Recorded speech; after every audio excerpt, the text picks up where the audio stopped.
Bienvenidos a la vitamina semanal de su iglesia Nuevos Cielos Abiertos. Damos gracias a Dios porque cada miércoles podemos reunirnos en este espacio, aprovechar la virtualidad para compartir de su palabra y de su amor. Cada miércoles estamos aquí en medio de la coyuntura para poder llegar a sus hogares, a sus corazones virtualmente, de una manera diferente. Y tenemos que aprovechar esta virtualidad, que es el instrumento que el Señor nos ha dado para callar cada una de esas voces que están diciendo que la iglesia está derrotada, que la iglesia está vencida. Carreta, hoy es cuando más viva está la iglesia, cuando más firmes estamos en el Señor. De manera que vamos a aprovechar estos espacios, vamos a aprovechar este instrumento para seguir proclamando de su amor, para seguir proclamándolo a Él, para seguir dándolo a conocer. Bien, entonces aprovechemos este momento, aprovechemos esta oportunidad para saludar a todos y cada uno de los que nos están acompañando, de los que se están conectando, los que están viéndonos desde cualquier lugar del mundo. Sabemos que ahora nos internacionalizamos, nos ven desde Europa, desde los Estados Unidos, en Colombia, en muchas ciudades de aquí de Colombia nos están viendo y de verdad que damos gracias a Dios por eso.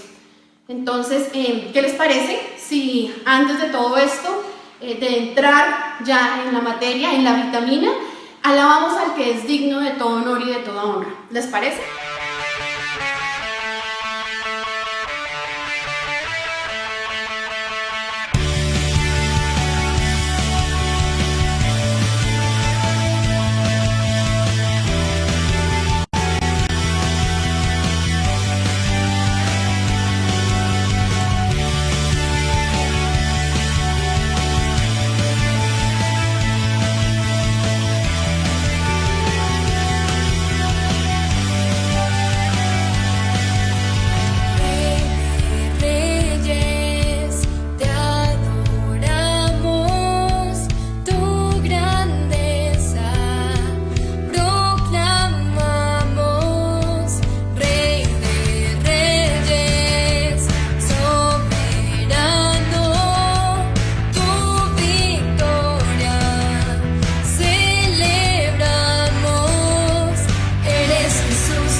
Nadie jamás se podrá igualar a tu poderío y tu majestad.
Creo que ya el ambiente está empezando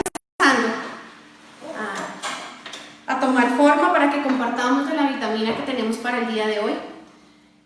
Aprovecho nuevamente para saludar a los que se acaban de conectar, a las personas que acaban de conectarse, darles la bienvenida, contarles que estamos aquí cada miércoles por la misma hora, por el mismo canal, 12 del mediodía, en la vitamina de la Iglesia Nuevos Cielos Abiertos. Aprovecho también para saludar y agradecerle a David Cuta, que está en este momento en el máster, haciendo que esta transmisión llegue con mayor calidad a cada uno de sus hogares, a cada uno de los lugares donde se encuentran. Si no fuera por él, esto sería una locura.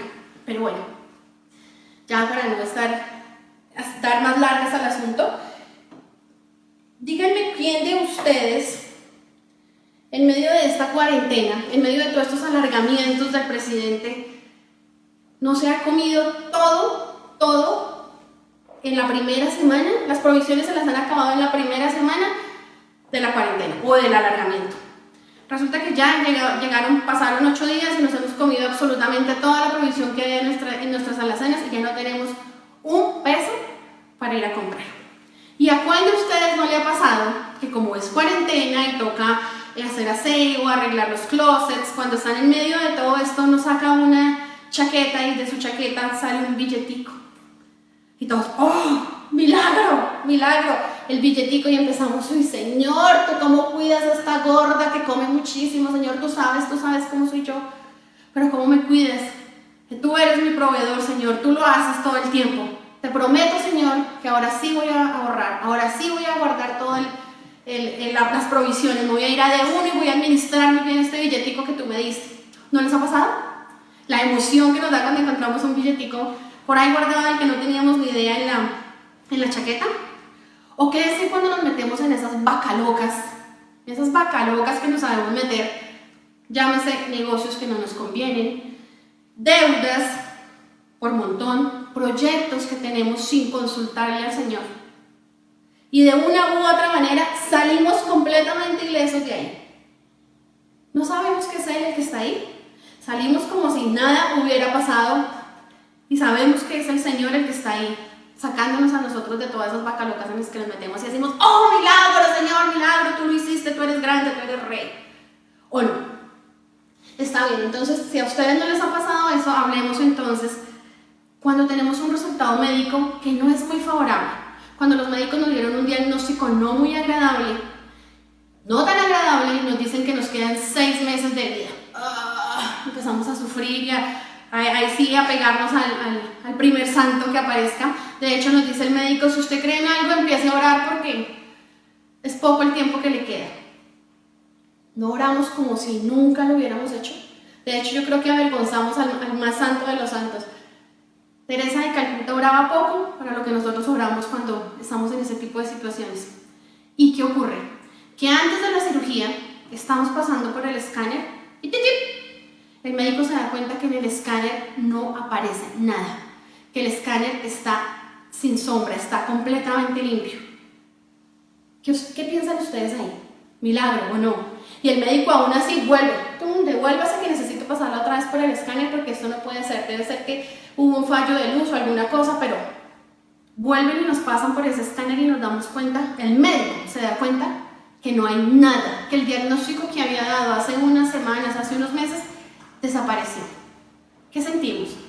¿Que es un milagro? No. Señor, gracias, mis oraciones sirvieron, yo sé porque tú cuidas a tus ovejitas, tú cuidas a tus siervos, Señor, yo sabía que tú no me ibas a fallar. ¿O no? ¿No les ha pasado? Nos pasa todo el tiempo. Y sí, son milagros, claro que son milagros, porque los prodigios y los signos son el anuncio del Evangelio. Lo hizo Jesús cuando estuvo aquí en la tierra y Él lo sigue haciendo. ¿Por qué? Porque el reino de Dios está entre nosotros. Porque el reino lo estamos viviendo y nosotros somos los que tenemos que aprovecharnos de esa oportunidad que el Señor nos dio. Cuando ocurre ese tipo de cosas, ese tipo de milagros, hablemos del último que es el más, pensamos, uy Señor, ay sí, empezamos a ir todos los días a la iglesia y el que no iba a la iglesia empieza a asistir todos los domingos, va los miércoles a las reuniones de hombres, a las de las mujeres, a las reuniones que no pueda porque es hombre y es de mujeres, entonces va y le ayuda a servir el tinto, estamos en los ayunos, las vigilias, bueno, nos comprometemos tremendamente. Y está bien porque a eso nos está llamando el Señor. Y eso es lo que nos mantiene a nosotros firmes. Tristemente, muchas veces eso es lo único que a nosotros nos mantiene firme dentro del Evangelio. Los milagros, lo que Él hace. Pero ¿qué pasa? ¿Qué ocurre si definitivamente el trabajo por el que tanto he orado, ese trabajo que tanto quiero, se lo dan a otro? ¿Qué ocurre?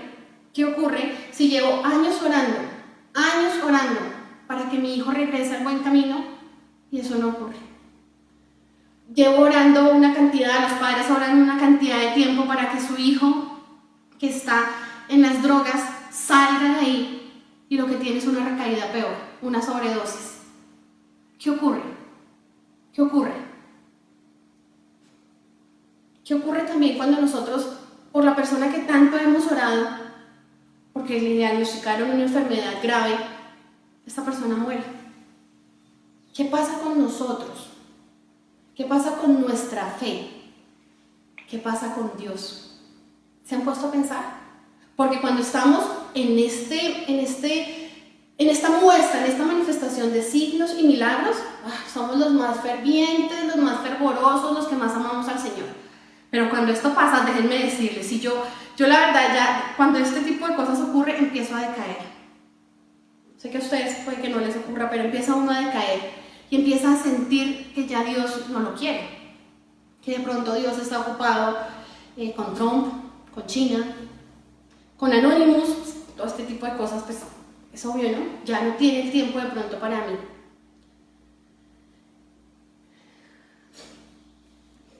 Ocurre que cuando oramos por un enfermo, nosotros esperamos, sabemos porque el Señor nos prometió, sabemos que Él va a ser sano. Pero resulta que si en la noche anterior oramos por alguien y al otro día se muere, pues yo la verdad es que yo ya no voy y oro por nadie porque lo que van a decir, no, pues esta mujer vino ayer a orar y lo que hizo fue matarlo.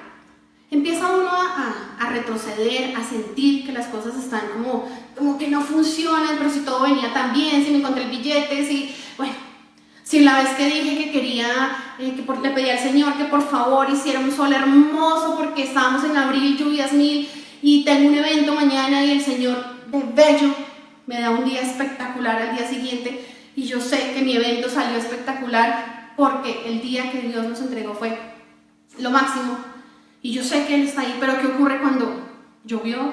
Se me dañó el maquillaje, se me dañó todo el peinado y no surgen las cosas como nosotros queremos que pasen. Empezamos nosotros a alejarnos, a sentir que definitivamente Él no es tan efectivo, a pensar que Él no es tan efectivo. Ya nuestra mente dice, ese billetico yo lo tenía guardado porque es que ya me acordé que en la última quincena lo dejé ahí, voy a ir a comprar y finalmente no compré. Empezamos a dar una cantidad de razones y de argumentos para explicar de alguna manera que el Señor no es el Señor, el mismo Señor que nos estaba dando y nos estaba haciendo el milagrito cuando nosotros lo estábamos diciendo. Pero lo que ocurre es que nosotros somos los que nos estamos distanciando, o bien porque nos damos cuenta que las cosas están así no como nos gustan, o porque simplemente llegó el momento en que no necesitamos de Él. ¿Cuántas veces nos ha ocurrido que estamos en lo mejor de nuestra vida? Tenemos dinero, tenemos trabajo, tenemos salud, no hay cuarentena, el COVID se acabó y se nos olvida que el Señor existe. ¿Qué creen ustedes que pasa en ese momento? ¿Dios deja de ser Dios? No. Dios sigue siendo Dios. Sigue siendo Dios aunque tú no lo busques. Sigue siendo Dios aunque yo solamente lo esté buscando para favores. Porque ustedes saben que ocurre así.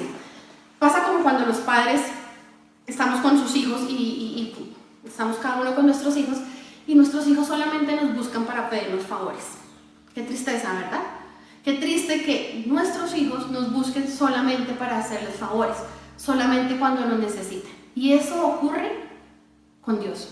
Nosotros hacemos exactamente lo mismo con Dios. Solamente lo buscamos para favores, solamente lo buscamos cuando lo necesitamos.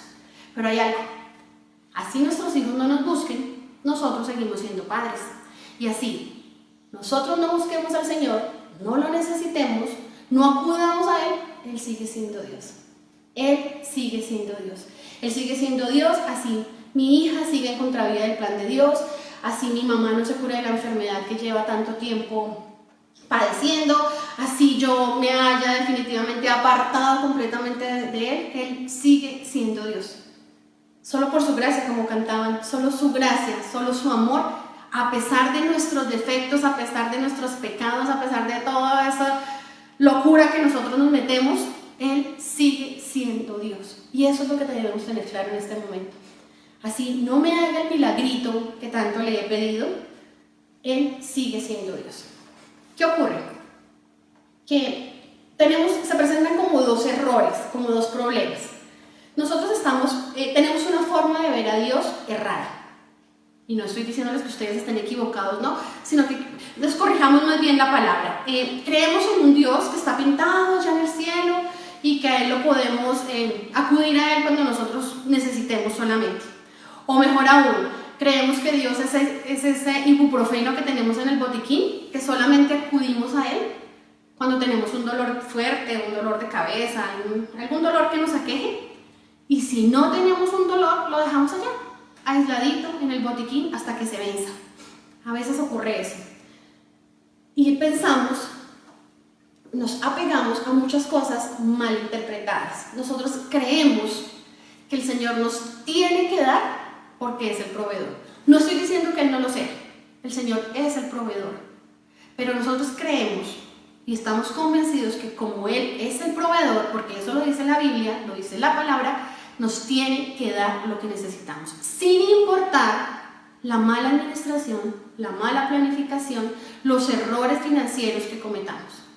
Y esto es por decir un ejemplo, porque muchas cosas ocurren así. Nosotros creemos que Él tiene que sacarme, que Él tiene que hacer, porque para Él es fácil. Él tiene su capita, saca su varita, hace saladín y sale. Nos solucionó absolutamente todos los problemas. Pero no es así. Tenemos que ver algo. Nosotros creemos que Él tiene que cumplirnos, porque pues obvio, Dios no es hombre para que mienta, ni hijo de hombre para que se arrepienta. Lo siento, mis perros no saben que estamos en directo, pero nosotros creemos que tiene que cumplirnos porque Él es Dios y Él lo tiene que hacer.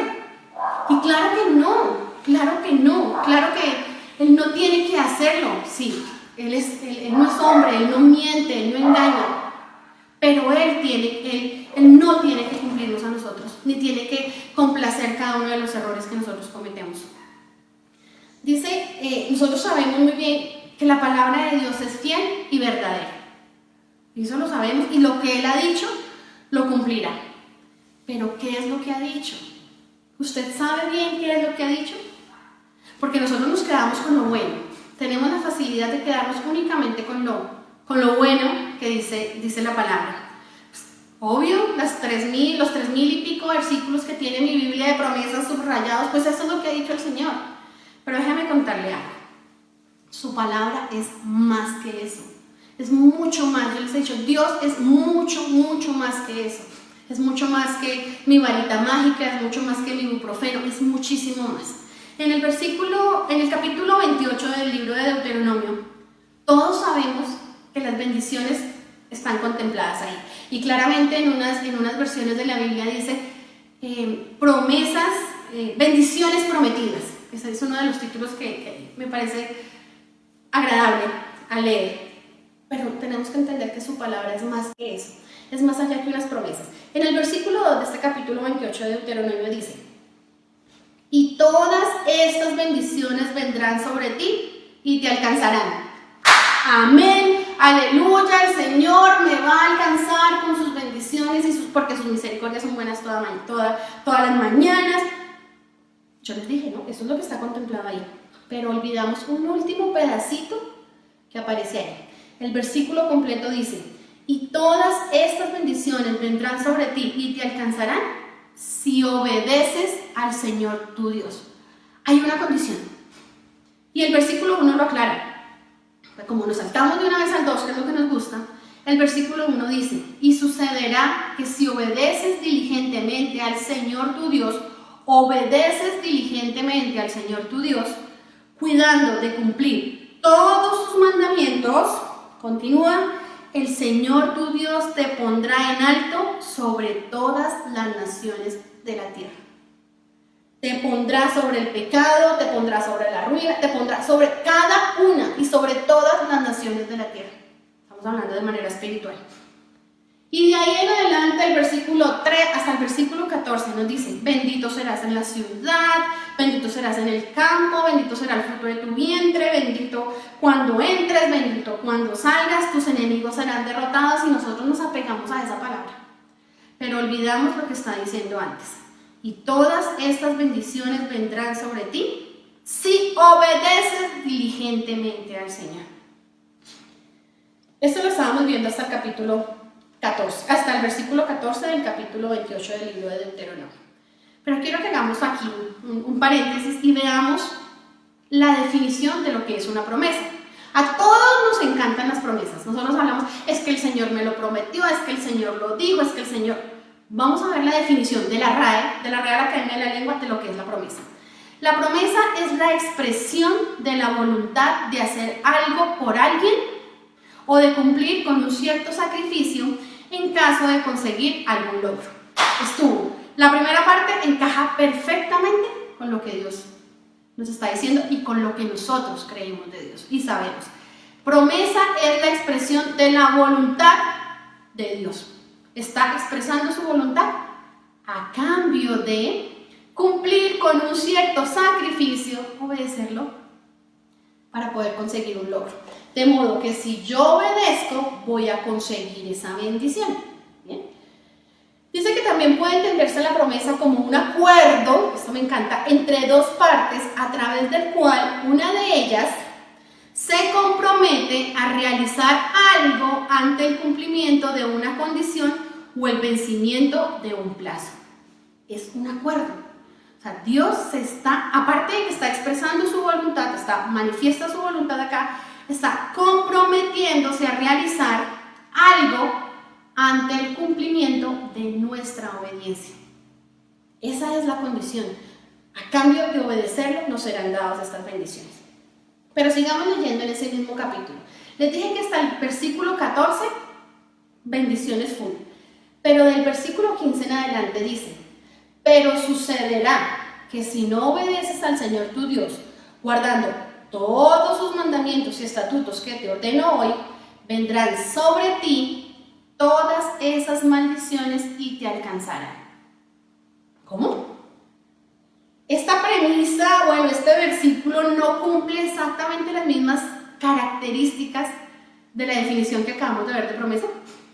¿No deberíamos subrayar también en nuestra Biblia de promesas las maldiciones?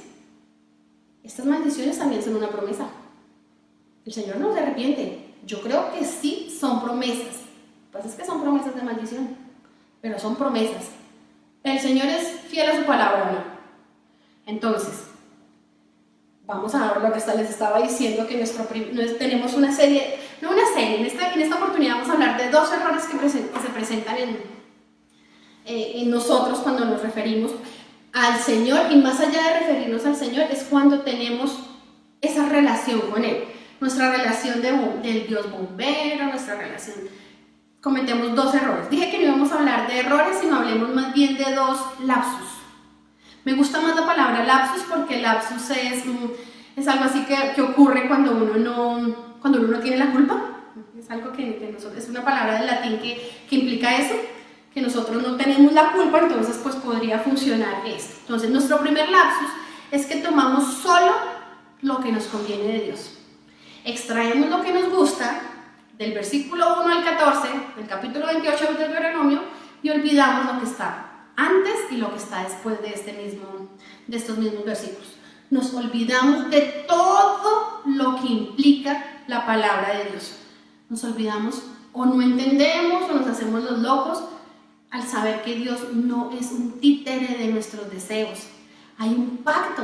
La definición de promesa lo dice. Hay un pacto. Y si no me creen en la definición, nos podemos ir hasta el Sinaí. Vámonos para Éxodo. Miremos lo que ocurrió en el desierto. Hay un pacto. Hay un compromiso al cual yo debo ser fiel. Porque pues ya sabemos, de antemano sabemos que Dios lo va a cumplir. porque Él no nos va a mentir, Él no va a fallar. Si yo no lo cumplo, ya sé cuáles son las consecuencias. Entonces, no es que Dios esté muy ocupado, no es que Dios no me oiga, no es que Dios ya no me quiere, sino que yo no cumplí mi parte del trato. Y eso a veces lo olvidamos que si yo no cumplo, hay unas consecuencias, que si causa y efecto, que si hago las cosas bien, las bendiciones vienen, que si hago las cosas mal, las maldiciones vendrán. Entonces, mi consejo, incluyamos dentro de nuestras promesas también estas maldiciones para que lo tengamos presente. Entonces, tenemos que ser fiel a ese pacto y a ese compromiso. Hablando de fidelidad, podemos referirnos ya al segundo lapsus en el que caemos, y es cuando hablamos de fe. Cuando hablamos de fe, podemos dar también una definición según la Real Academia de la Lengua, y dice que fe es la creencia y esperanza personal en la existencia de un ser superior. Entonces, nosotros tenemos fe porque nosotros creemos en un ser superior, que generalmente implica el seguimiento de un conjunto de principios religiosos, de normas de comportamiento social e individual y una determinada actitud vital, puesto que la persona considera esa creencia como un aspecto importante o esencial de la vida. Bueno, ustedes me dirán, la RAE puede decir lo que quiera, pero la Biblia dice otra cosa. La Biblia dice en Hebreos 11:1, ahora bien, la fe es la certeza de lo que se espera, la convicción de lo que no se ve. Déjenme decirles algo, mis amigos, yo estoy completamente de acuerdo con ustedes, eso dice 11:1, lo dice en la versión que ustedes quieran. Pero resulta que la Biblia no es un libro de definiciones. A la Biblia yo no acudo para definir algo. Aquí sí viene, pero pues como que no se dice que la fe es, y cuando dice es una definición. Este versículo no define lo que es la fe. La Biblia es un libro de afirmaciones. No está definiendo, sino está afirmando lo que es la fe. A ver, quiere decir esto que no comprende en sí todo el aspecto de la fe, sino uno en puntual. O sea que la fe podemos llegar a sacar una definición si quisiéramos con muchísimos más versículos que hay en la misma palabra, porque ustedes saben muy bien que la palabra habla de fe en muchos lugares. Pero en este versículo nos está dando una característica, una característica de lo que es la fe. Entonces, la fe es la certeza de lo que se espera. Para nosotros la certeza es la seguridad, la firmeza. Nuestro pensamiento occidental nos lleva a pensar, y es eso, si ustedes buscan la definición de certeza, es eso, es la firmeza de creer en algo. Pero cuando nosotros vamos al texto griego, la palabra certeza, hipostasis, hace referencia a base, fundamento, firmeza. Y cuando se está hablando dentro de este contexto, en este mismo capítulo, está hablando de la solidez de un contrato. Otra vez un contrato, o sea, como que empezamos promesa, contrato. Acá está diciendo, no estamos definiendo lo que es fe, sino estamos haciendo referencia en este momento a lo que es certeza. Entonces ya certeza no es la seguridad que nosotros sentimos porque la sentimos, sino viene siendo esa base, ese fundamento y esa firmeza.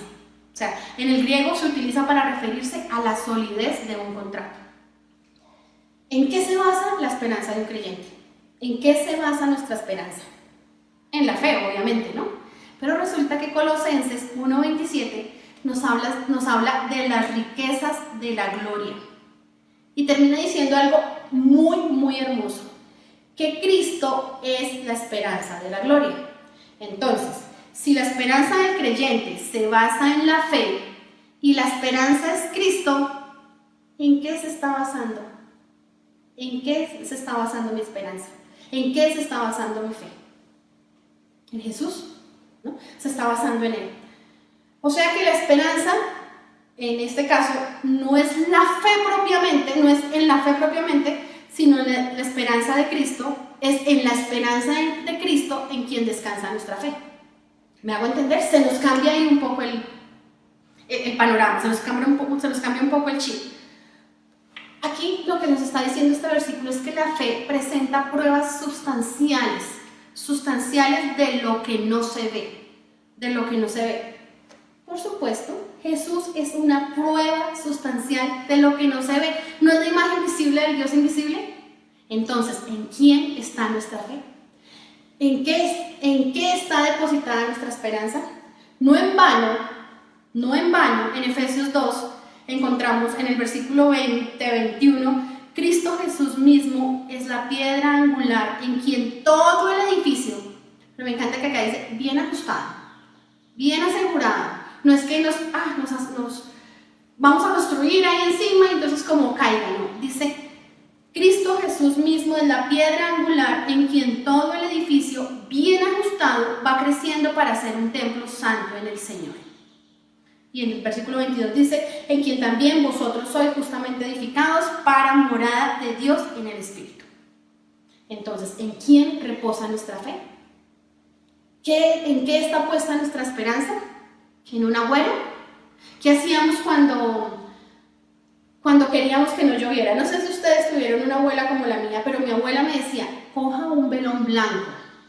Cuando vaya a llover, no es sino que lo prenda. Y ojalá un velón de los de Semana Santa. Esos son benditos. Y cuando estamos así en el proceso de orar al Señor para que nos haga un buen día para el evento súper especial que tenemos ahí guardadito el velón por si acaso. No sé si a ustedes les ha pasado eso, pero en mi familia ocurría. ¿En qué está puesta nuestra esperanza? ¿En qué está puesta nuestra fe?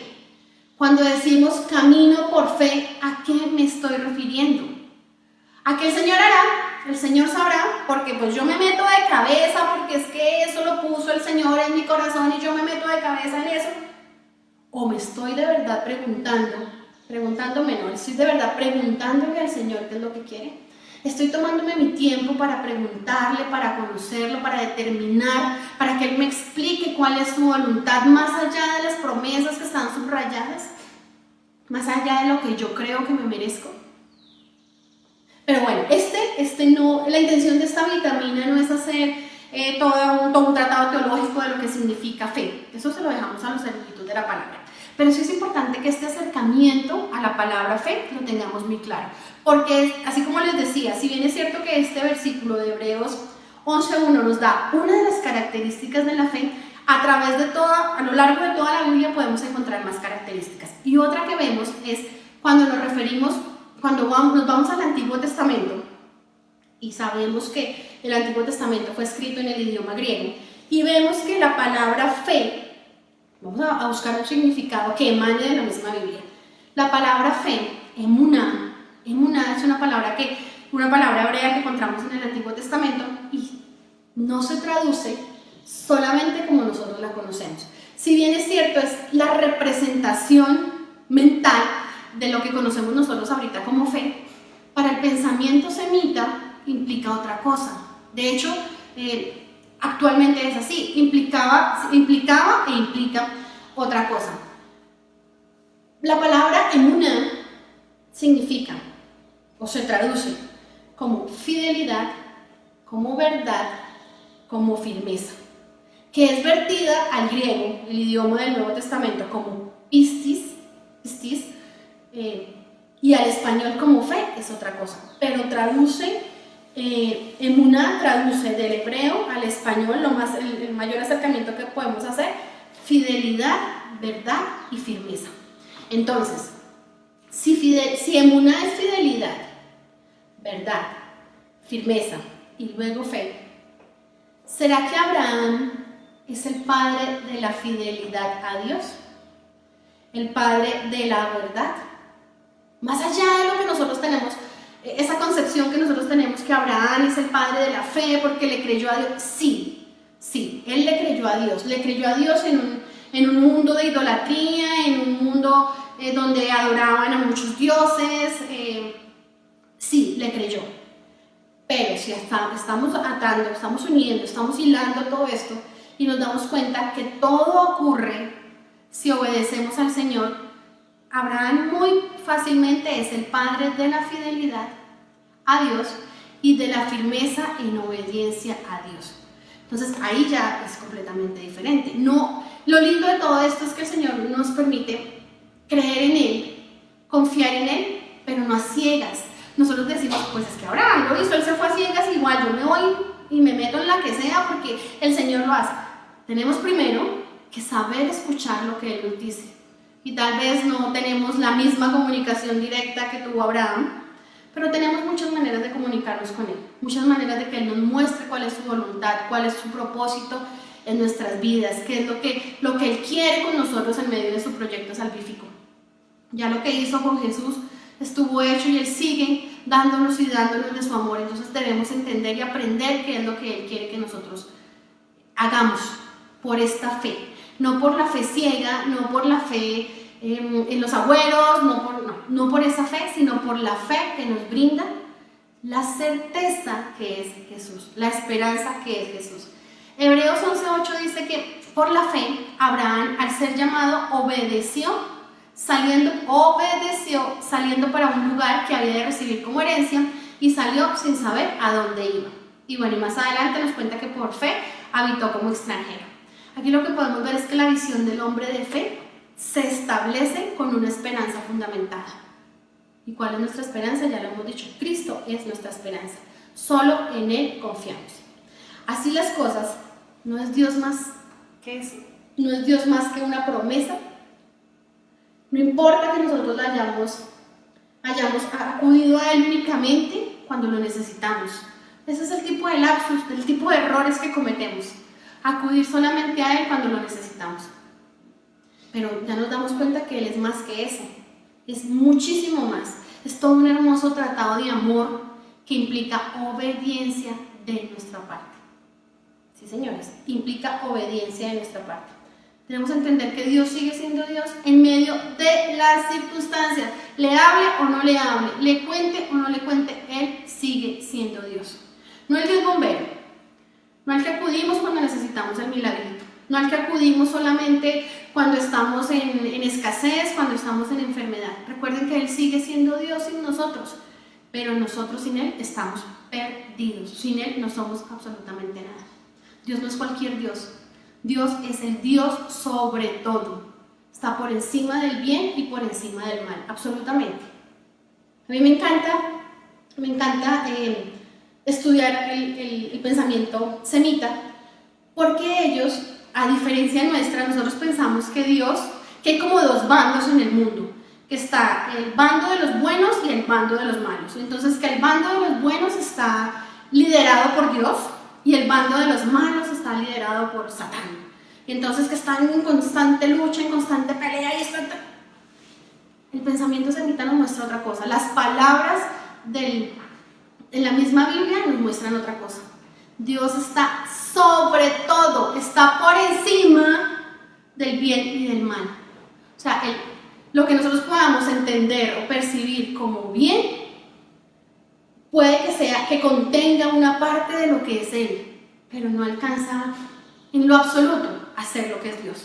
Entonces entendamos que Dios está sobre el bien y sobre el mal. Está por encima absolutamente de todo. Por encima de todas las circunstancias, por encima de esta cuarentena, por encima absolutamente de todo. De todo. Depende de nosotros es que las consecuencias o que la situación sea diferente.